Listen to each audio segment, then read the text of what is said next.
The Bible says God is giving a condition.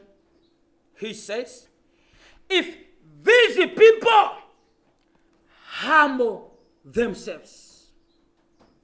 What is this humbleness in this context? In our context, is saying, ambuye, njira zimene ife tikanatha kuchitazo tachita koma tatani talepera. That's humbleness. Kuvomereza kuti talepera. Azathu mwina mukwanitsa. Mukagula mayunitsi kuja mukanda mwika mfoni. Okupasani mayunitsiyo simukumudziwa. Humbleness ndikunena kuti ifeyo mwa munthu wathu. Ineyo mwakuthekera kwanga ambuye ndatani apa ndalepera. This is beyond man. The situation we are in is hopeless. Hopeless. Kazanga chembekezo minacho koma ineyo ndikadzika ku munthu zolephereka eti. Koma ndikayika chikhulupiriro changa pa Mulungu, there is hope. And this is not a big deal with God. It's not a big deal. Mulungu achiza nthenda zoopsa.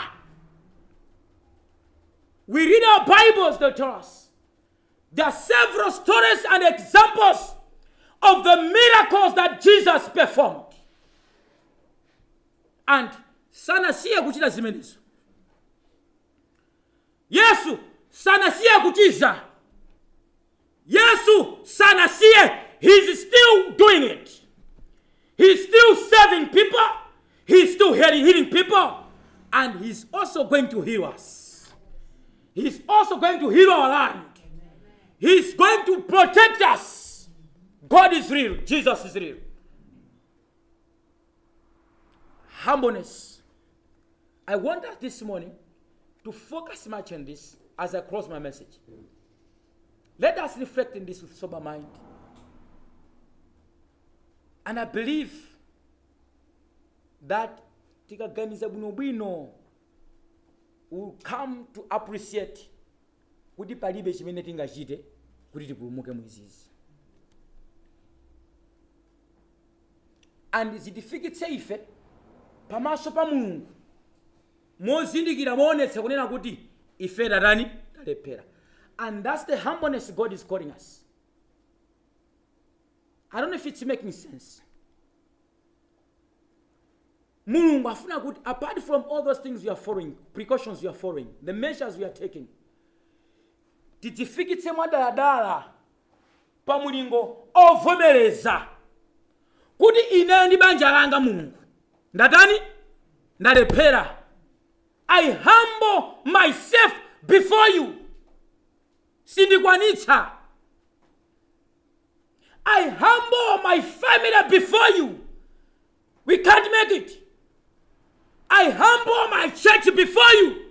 We can't make it. I humble my nation before you. We can't make it. Madokota la kuveka so. Ochukaja. Aye. Let us pray for God's intervention in this situation. Father, we say thank you so much for the privilege that you gave us, that we could gather here in your name. Thank you so much for your protecting us, your protecting Malawi, you are healing the world from this coronavirus and even COVID-19.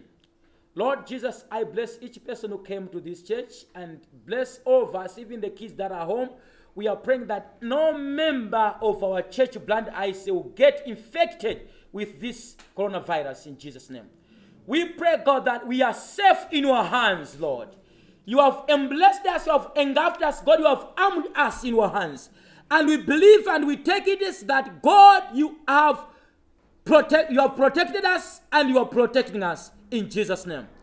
Jesus Christ, as we remember your resurrection today, we pray that your resurrection will be a security and a cover of our faith, our bodies, our finances, our businesses, even our jobs, in Jesus' name.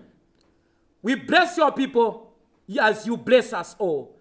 In Jesus' name, amen. God bless you so much for coming to the church.